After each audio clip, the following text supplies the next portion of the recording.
Rauf, səni təbrik edirəm. Bugün sənin ilk solo konsertindir. Rauf Məmmədzadə.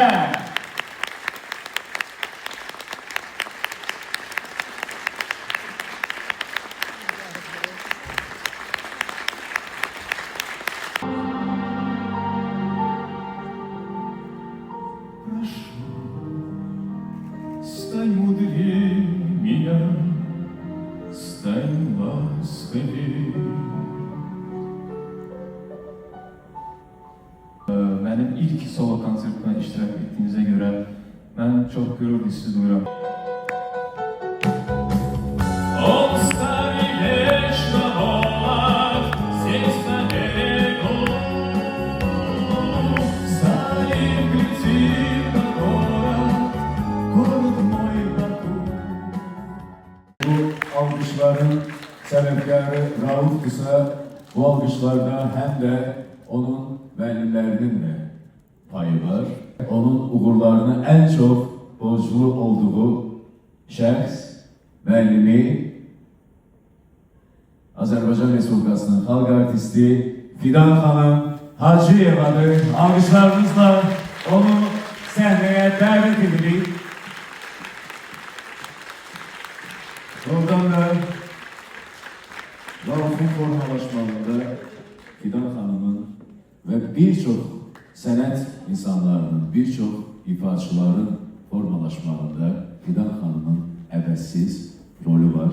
Sizi burada görməkdən böyük məmnunluq duyuyorum. Söz sizindir. Akşamınız xeyir xanımlar ve cənablar. Belki de Rauf'tan çok mən heyecanlıyım. Yadıma gəlir 2017-ci ildə anasıyla beraber gəldiler məktəbimə və mən Rauf'un səsini dinlədim. Dedim ki, Rauf, elə həmənki an dedim ki, o qədər sənin gözəl səsin var və sənin gözəl gələcəyin var. Sən parlaq bir ulduz olacaqsan. İlk solo konsertini Rauf məhz böyük sənətkarımız Müslim Maqamayev'in sənətinə həsr etdi və ona yenə də bir alqışlar.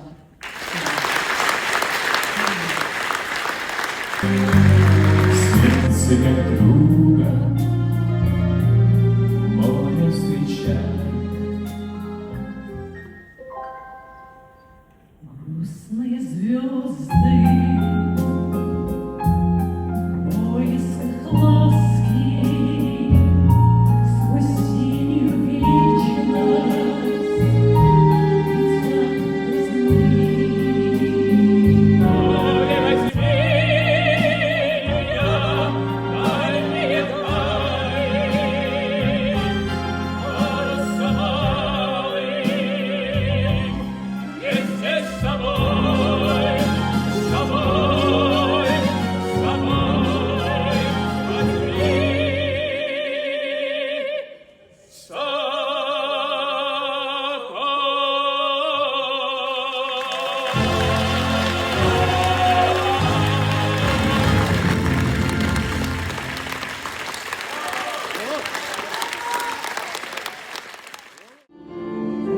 Söylemedim bu etaba, bu işler bu naz.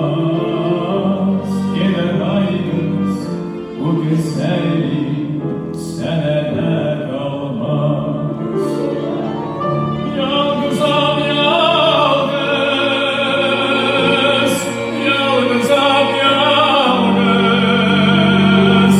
Gelmedi mühnete ona sağlar vefasız.